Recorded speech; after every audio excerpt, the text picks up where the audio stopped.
She was pregnant. That much was undeniable. Her belly swelled with the weight of a child, yet no one in the village knew who the father was. And in truth, no one dared to ask. Because in her family the answer was never simple, it was never clean, and it was never meant to be spoken aloud. She was barely 19, a pale and fragile figure who had once walked through the marketplace with quiet grace. Now, she rarely left the house at all. Her gowns grew looser with each passing week, her frame draped in heavy cloth to disguise the life growing inside her. But nothing could hide it completely. Her condition was too far along, her body too changed. The villagers could see it in her posture, in the way she pressed her arms across her stomach as if to shield herself from their gaze. The family called it an illness. They told anyone who dared ask that she was weak, that she required rest, that she was too delicate to be seen. But everyone knew the truth. She was carrying a child. The real question was one no one had the courage to say aloud. Who had put it there? In any other household, the father would have stepped forward or been forced to marry. But not in this house, not with this family. For generations, their bloodline had been tangled, twisted back upon itself in ways that outsiders could barely comprehend. Cousins married cousins, brothers married sisters, fathers claimed daughters as though they were possessions. Their family tree was not a tree at all, but a circle, one that grew tighter and darker with every passing year. And so, when she became pregnant, the possibilities chilled the villagers to the bone. Was it her cousin, her brother, her own father? The answers all pointed to the same conclusion. The child inside her was not the result of love, but of something far more disturbing. The girl herself never spoke. She kept her head low, her lips pressed, set tight, her eyes filled with a silent, gnawing terror. Sometimes at night, neighbors swore they could hear her crying through the open windows of the house, not soft, mournful sobs, but broken wails that shook with fear. A sound not of a mother preparing for her child, but of a prisoner awaiting her sentence. The pregnancy was not a blessing. It was a curse, one that carried with it the weight of centuries of inbreeding, secrecy, and sin. And though the villagers tried to avert their eyes when she passed, they knew the truth. Whatever child came from her womb would not belong to the world outside. It would belong to the shadows of that house, the most inbred child ever born. Her pregnancy was not the beginning of the family's shame. It was only the latest symptom of a curse that had been festering for generations. The family carried their name like a crown, but it was a crown made of rusted iron, heavy and poisonous.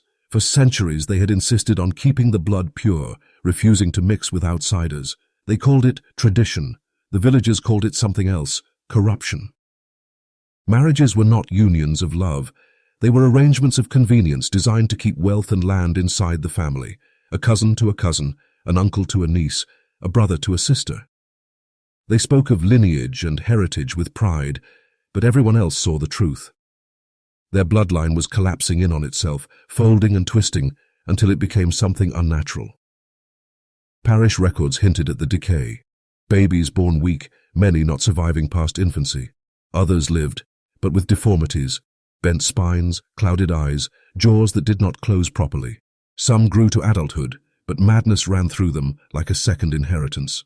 One ancestor was said to have clawed his own skin raw, convinced there were insects living beneath his flesh. Another was found wandering the fields, naked and muttering words no one could understand. The villagers whispered that God had turned his face from the family long ago, and yet inside the estate's crumbling walls, the family clung to their rituals. They would not mix their blood with lesser stock. They believed themselves chosen, even as their children grew weaker, their bodies more fragile, and their minds more broken. The young woman's pregnancy was therefore no surprise. It was inevitable, a ticking clock that everyone had been waiting to hear. When her belly swelled, the villagers knew it was not the result of love stolen in secret or a fleeting affair with a stranger. No, the father was someone who should her blood, someone inside those very walls. But who? That was the question that haunted every whispered conversation. Some pointed to her brother, who had been seen lingering too often by her door. Others said it was her cousin, a cruel man with eyes that lingered on her far too long. The darkest rumor, the one no one wanted to believe but everyone whispered anyway, was that the father was her own father. a man whose obsession with preserving the family's purity had grown into something unspeakable. This was the legacy of their cursed bloodline: secrecy, decay, and sin masquerading as tradition. And now, inside her womb, the family's darkest truth was growing. A child who was never meant to exist. As her belly grew heavier, so too did the weight upon her mind. The young woman changed before the eyes of those few who still glimpsed her.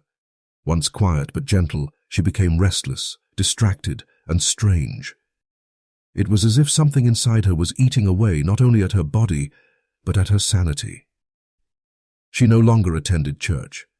For a family that prided itself on appearances, this was unusual. But the explanation was simple.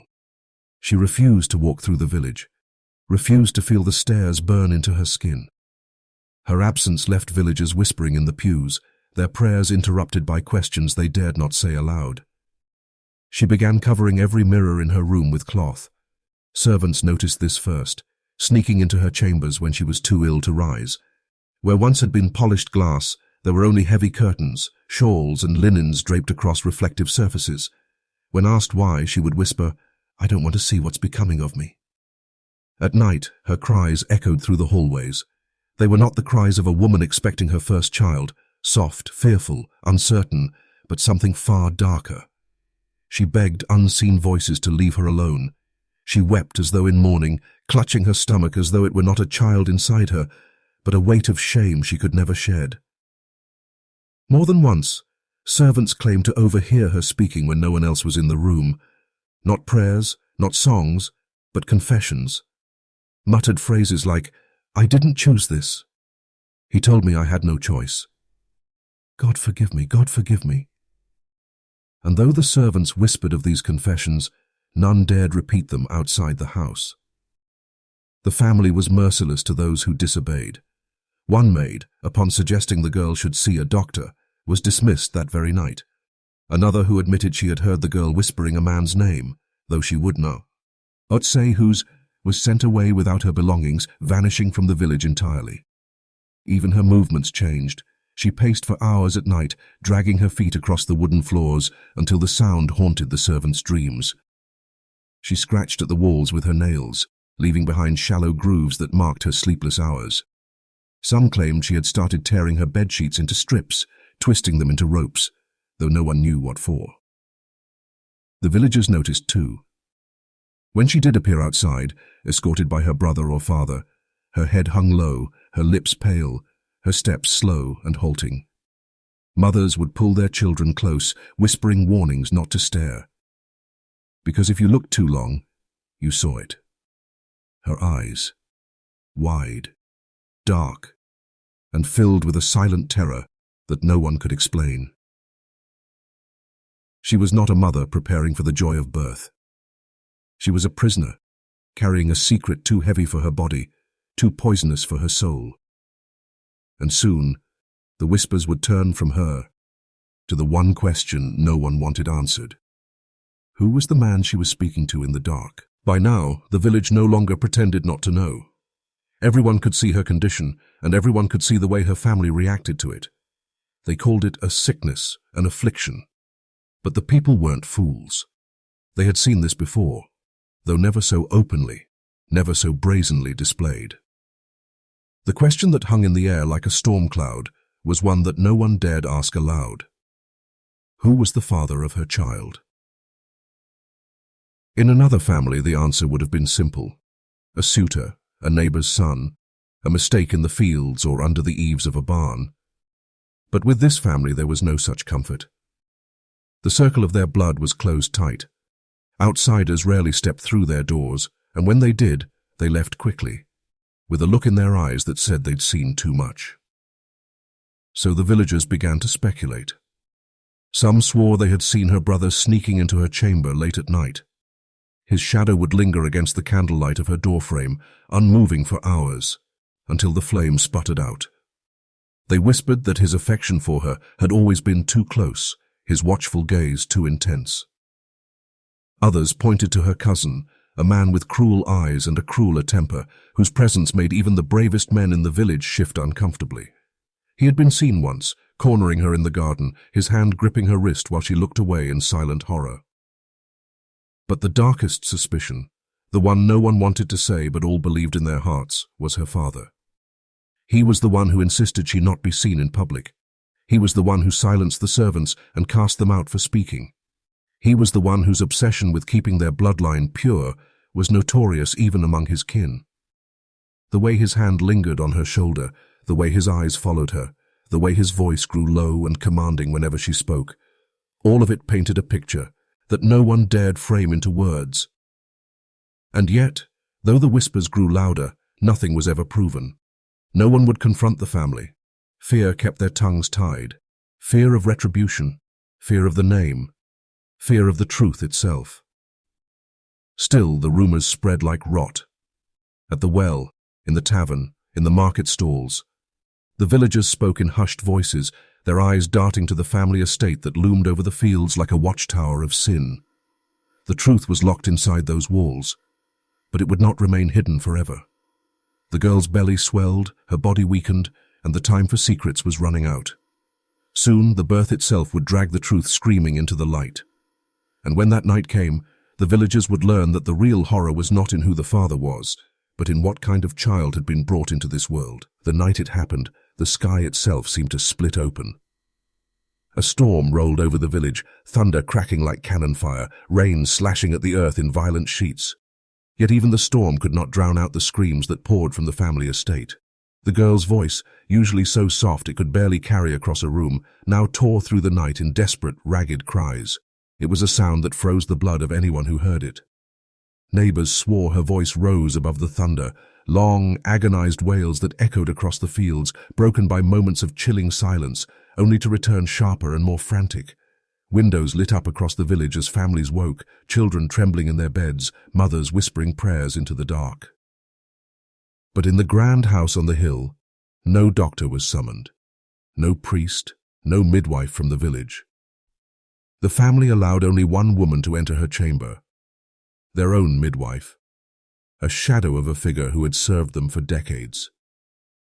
She was last seen entering the estate that night, clutching a bundle of cloth and a basin of hot water. She was never seen again. Inside, the girl clutched the bedposts until her knuckles split. Blood and sweat soaked the sheets, the air filled with the copper sting of birth and the storm's damp chill. She screamed until her throat was raw, until her voice cracked and failed, but the cries did not stop. They only twisted into something worse, begging, pleading, whispering words that carried through the walls. "Don't make me. Please, don't make me. I can't bring it into this world." The family stood outside her chamber door, listening. They did not move. They did not comfort her. They waited in silence, as though the cries of their daughter were nothing more than a necessary ritual, the cost of preserving their name. Hours passed. The storm raged on. Then, at the peak of the night, her screams were joined by another sound, thinner, sharper, more piercing. The cry of a newborn. For a moment the house seemed to exhale, but those who listened closest swore the child's cry was different. It was not the weak wail of an infant gasping for its first breath, but something shrill and jagged, a sound that made even the servants cover their ears in dread. And then, silence. The child's cry cut off as suddenly as it began. The girl wept, her sobs carrying long into the storm, but no one knew if they were tears of relief, grief, or terror. When dawn came, the storm broke. But the midwife was gone. No one saw her leave. No one saw her buried. No one spoke her name again. All that remained was the newborn child, hidden away, never shown to the village, a child that even the family seemed afraid to acknowledge. And so the whispers began anew. Whatever had been born that night, it was not meant for this world. The child was not like other children. Those who claimed to have seen him, a maid who caught a glimpse before being dismissed, a servant boy who swore he peeked through the crack of a door, spoke in hushed, trembling voices of what they remembered. Each description was different, but all carried the same horror. His skin was unnaturally pale, almost translucent, as though the blood beneath had no place to hide. His limbs were thin and twisted, bent in ways that seemed painful to look upon. His head was too large for his frail body, lolling heavily on a neck that could barely hold it upright. And his eyes, those who remembered them shuddered when they spoke. Wide, dark, and unblinking, they seemed to follow whoever looked at him, like a mirror of fear itself. Some whispered he had extra fingers, though others said they were fused together into strange claw-like shapes. One servant swore his mouth never fully closed, that his lips hung slack, revealing tiny, jagged teeth that should not have been there at birth. The family, of course, denied everything. They insisted he was a blessing, a miracle, and shut him away from prying eyes, but their actions betrayed them. Curtains were drawn tighter than ever, doors locked, and servants forbidden from entering his room. The girl, his mother, was never seen holding him. Instead, her cries grew worse, her sobbing now mixed with strange mutterings. "It isn't mine. It isn't mine." Villagers said that when the windows were left open in summer, they sometimes heard noises drifting out from the house, not the soft cries of an infant, but screeches, guttural, animal-like sounds that made dogs bark wildly and children hide behind their mothers' skirts. The more the family tried to conceal the child, the more the rumors spread. Some said he was blind, others claimed he could not breathe properly, that his chest rattled within his every breath, and there were darker whispers still, that the child's deformities were not merely physical, but something deeper, something born of sin itself. The girl's brother was overheard in the tavern one night, drunk and trembling, muttering that the child should have never been born. When pressed, he slammed his mug to the table and left without another word. He never spoke of it again. The estate became a fortress of silence, but the truth leaked out in fragments. The pale skin, the twisted limbs, the endless cries that didn't sound like a human infant at all. And so the villagers gave the child a name, one never spoken near the family, but whispered everywhere else. The inbred heir. A child born of secrecy, a child born of sin, a child who, from the moment he entered the world, was feared not only for what he was, but for what he represented. The child did not die in infancy, as some had hoped. He lived, he grew, and with each passing year, the family's silence became more suffocating, more desperate. The villagers never saw him, not fully, but they heard things. At night, when the wind carried sound across the fields, strange cries leaked from the grand estate. They were not the cries of a boy, not laughter, not words, not even the curious shouts of a toddler learning to speak. What drifted into the night were noises that made the blood run cold, guttural howls, sharp, piercing screeches, and sometimes low, mournful moans that rose and fell like the cries of a wounded animal. Children dared each other to walk past the estate after sunset. Some swore they saw shadows moving in the windows, long, hunched shapes that didn't look like any human child. Others claimed they heard scratching against the glass, faint but deliberate, as though something inside was trying to claw its way out. Inside the house, the servants whispered of horrors they could not name. One girl, tasked with bringing food to the locked room where he was kept, returned pale and shaking. She would not describe what she saw, only muttering through tears. "He looked at me. God help me, he looked at me." She was dismissed by the end of the week. Another servant swore she heard the boy crawling on all fours across the wooden floors of his chamber, his movements quick and frantic, accompanied by guttural clicking sounds from his throat. She fled the estate soon after, leaving behind her wages, her belongings, everything. And the mother? She was never the same. Neighbors said they sometimes saw her at the upstairs window, her face gaunt, her eyes hollow. She no longer cried, not in the way she once did. Instead, she stared blankly into the distance, her lips moving soundlessly. Some said she was speaking to herself. Others believed she was speaking to the child. The family tried to mask the sounds, boarding up windows and locking doors, but nothing could keep the whispers contained. The villagers told tales that spread like wildfire, of inhuman cries echoing through the walls, of claw marks found along the staircases, of servants vanishing without explanation. And soon, fear grew into something worse, fascination. Children whispered legends of the beast in the attic. Adults, over drinks at the tavern, swore the family had birthed a monster, the result of blood twisted too many times upon itself. But one rumor was the most chilling of all, that the boy was learning. His noises were no longer just cries. They were changing, growing more deliberate, more intentional. And sometimes, late at night, if you listened closely, you could hear it. Not a cry, not a howl, but something that almost sounded like words. The birth of the child had been a shame. His survival became a curse, but it was his presence that drove the family into madness. The grandfather, the patriarch who had once insisted on preserving the purity of their blood, was the first to break. Servants swore they caught him wandering the halls at night, clutching a Bible so tightly his knuckles turned white, muttering the same line over and over again. The sins of the father. The sins of the father. One night, he was found kneeling in front of the boy's locked chamber door, forehead pressed against the wood, whispering apologies in a trembling voice. He never explained to whom those apologies were meant. The young woman, the mother, withdrew further into silence. She no longer ate at the family table. She no longer spoke to her siblings. She lived for one thing alone, sitting outside the boy's chamber, rocking slowly back and forth, humming lullabies that never seemed to end. Sometimes she hummed so loudly it drowned out the scratching and thumping from inside. Other times she hummed so softly you had to press your ear against the walls to hear it. But the uncle, the man many suspected of fathering the child, reacted differently. He grew violent. His temper flared at the smallest provocation, and his eyes burned with paranoia. He accused servants of spying, of listening for the boy's secrets. He struck one of them so hard that blood sprayed across the kitchen wall. That servant fled the estate, but not before claiming that the uncle had told her, "The boy is mine, he's mine, and I'll prove it to them all." Even the siblings who had no part in the child's creation were not spared.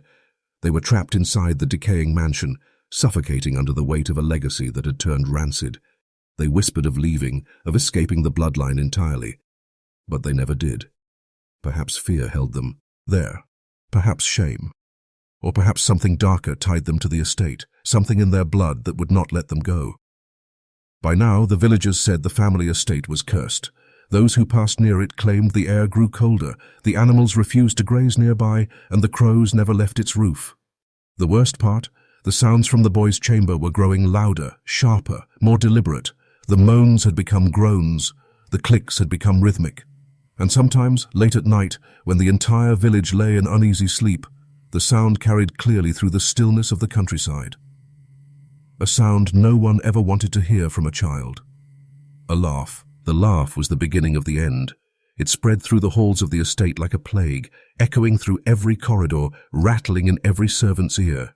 It was not the innocent laugh of a child. It was warped, broken, too deep and too sharp all at once, like a sound torn from something trying to imitate humanity, but failing. The family, already fraying, began to tear apart. The uncle demanded the boy be brought to the table, claiming him as his rightful heir. The grandfather wept and begged for the child to be hidden away forever, insisting God's punishment had not yet finished with them. The mother clutched her rosary so tightly that the beads cut into her palms, blood dripping between her fingers as she whispered lullabies to a door that was beginning to splinter from within. And then, one night, the scratching turned to pounding. The wood of the chamber door groaned, cracking with each violent slam. Servants ran screaming from the halls, dropping trays and candlesticks as they fled. The family huddled at the far end of the corridor, staring with hollow eyes as the door shook on its hinges. With one final crash, it broke. For the first time, the boy stepped out. He was not a boy anymore. Not truly. His body was twisted, his limbs unnaturally long, his head too large, his skin pale as candle wax. His eyes were sunken but alive, glistening with a strange intelligence. He did not crawl. He did not stumble. He walked, dragging one foot slightly, yet with a strange determination. But the worst part was not his body. It was his voice. He opened his mouth, and through cracked lips and a trembling throat, spoke his first clear word. "Mother." The mother collapsed, sobbing. The uncle laughed, manic and wild, proclaiming him the future. The grandfather screamed that it was an abomination, not a child. And the villagers? They gathered outside the gates that very night, torches in hand, drawn by the noise. They demanded to know what the family had hidden for so long, and when the boy's voice rang out again, echoing through the open windows, they fell silent. Because no one could deny it anymore. The child was not just inbred. He was the physical manifestation of generations of sin, a body and mind twisted by obsession, secrecy, and blood that had turned against itself. The family's secret was no longer a whisper. It was alive. It was standing before them. And it was not going back into the dark. The night the boy stepped into the open was the night the family line ended. The villagers stormed the estate, their torches casting monstrous shadows on the walls. They found the family in chaos, the grandfather kneeling and praying, the uncle raving like a madman, and the mother clinging to her son as though her embrace could shield him from the judgment of the world. But when the villagers laid eyes on the boy, silence fell. No words were spoken, no accusations shouted. They simply stared.